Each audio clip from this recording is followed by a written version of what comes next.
আসলে একজন মানুষকে দেখতে কেমন দেখাবে সেটা খুব বেশি ম্যাটার করে না। আমি আমার মেকআপ আর্টিস্টদেরকে সবসময় বলি যে আমি যাতে আমার চেহারাটা চিনতে পারি, এটা যে আমার চেহারা, এটা যে আমার রং, এটা যাতে বোঝা যায়। আমাদের দেশের সকল মানুষের গত 50 বছরের সবচাইতে প্রিয় শিল্পী বোধহয় রুনা লায়লা, এক বাক্যে সবাই একমত হবেন। আচ্ছা, আমার আজকের শাড়ি ডিজাইন করেছে সানায়া চৌধুরী, সানায়া কুটুরের ডিজাইনার। আমি আসলে একটু সাদা কালো এরকমের মধ্যেই থাকতে পছন্দ করি, আমার পছন্দের রং। তো আজকে ও বললো যে আপু তোমার জন্য মসলিনের মধ্যে নানা রকম অনেক কিছু কারুকার্য করা। আমি এত কিছু নামও জানি না, আমি তো ডিজাইনার না, কিন্তু শাড়িটা দেখবার পর আমার খুব ভালো লেগেছে। ও খুব যত্ন করে খুব সুন্দর করে ডিজাইন করে আমার বাসায় এসে আমার জন্য কাজটা করেছে। এবং সাধারণত যেভাবে যে হেয়ার স্টাইলে দেখা যাচ্ছে একটু অন্যরকম, একেবারে মেসি একটা মানে, আর মেকআপটাও মানে মেকআপ নো মেকআপ লুক, এই ব্যাপারে এই চুলটা করার ব্যাপারে। এবং আপনি কি এরকম চুল আসলে বেসিক্যালি পছন্দ করেন? আমার আজকের মেকআপ করেছে সামিয়া, সিগনেচার বাই সামিয়ার মেকআপ আর্টিস্ট। তো আজকে একটা মজার বিষয় হচ্ছে যে আমি যখন সেলুনে যাচ্ছিলাম তখন আমি মনে মনে ভাবছিলাম যে আজকের চুলটা এর মধ্যে কয়েকদিন একটু চুল খোপা টোপা ছিল, আজকে একটু চুলটা খোলা রাখা যায় কিনা।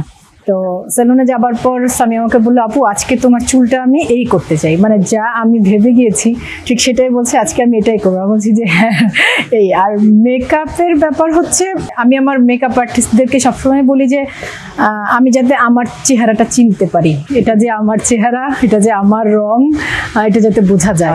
মানে আমি কালো রঙের মেয়ে, এটা আমি আমাকে সাদা করতে চাই না, আমার রংটাই থাকুক, আমার চেহারাটাই থাকুক, এর মধ্যে একটু সুন্দর করে যদি উপস্থাপন করা যায়।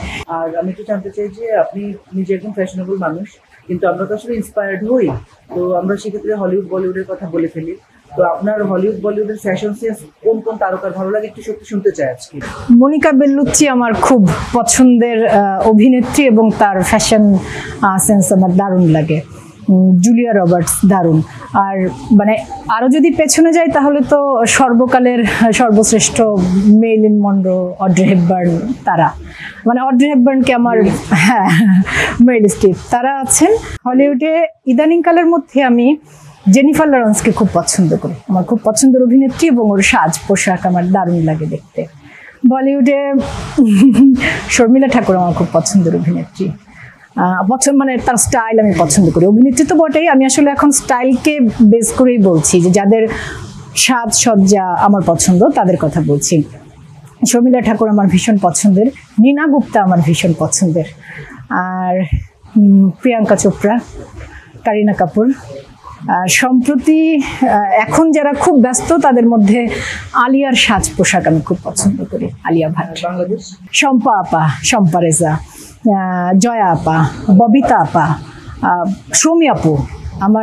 আমাদের দেশের অনেক শিল্পীদের অভিনয় এবং তাদের ফ্যাশন সেন্স আমার দারুণ লাগে। আর এখনকার এই সময় যারা খুব কাজ করছে মানে ব্যস্ত, তাদের মধ্যে মিমকে আমার দারুণ স্টাইলিশ মনে হয়। আমাদের মিম, হ্যাঁ বিদ্যা সিনহা মিম, ফারিন খুব সুন্দর, মেজাবিন তো বলবার অপেক্ষা রাখেন, অনেক আমাদের আশেপাশে সুন্দর মেয়ে ভরা।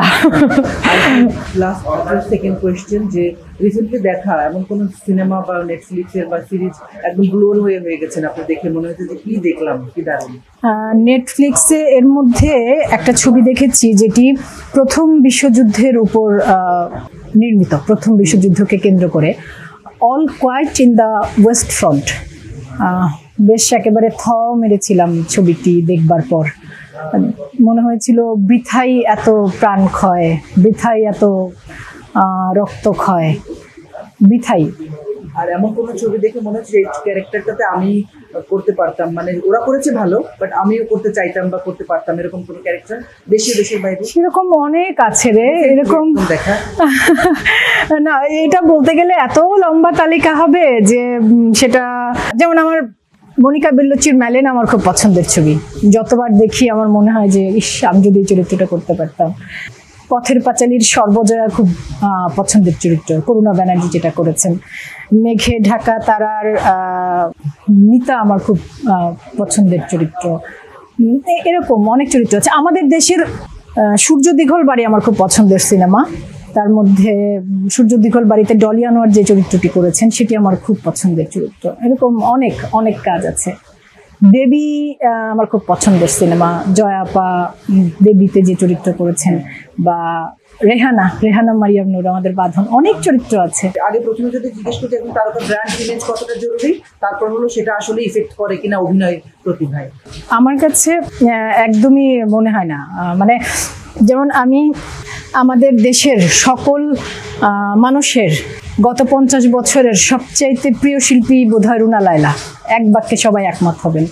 রুনা আপা আজ থেকে 40-50 বছর আগেও যেমন ফ্যাশনেবল, যেমন স্টাইলিশ ছিলেন, কোথায় তার শিল্পী সত্তাতে তো তার স্টাইল কোনো কি অসুবিধা তৈরি করেছে? অথবা যদি আমাদের ববিতা আপার কথা বলি, আমাদের দেশ স্বাধীন হবার পর যে সমস্ত ছবি, কি দারুণ দেখতে, কি দারুণ। আমার এভাবে মনে হয় না একজন অভিনেতার মূল কাজটা অভিনয়। আমি আমারটা এভাবে মনে করি। এর পাশাপাশি আসলে একজন মানুষকে দেখতে কেমন দেখাবে সেটা খুব বেশি ম্যাটার করে না। অভিনয়ে যার যে কাজ, যিনি সঙ্গীত শিল্পী, তিনি যদি গানটা ঠিক মতো জানেন, অন্য আর কিছু তেমন গুরুত্বপূর্ণ না। যিনি অভিনেতা, তিনি যদি ওই কাজটা ঠিক মতো জানেন, অন্য আর কোনো কিছু খুব বেশি ম্যাটার করে না।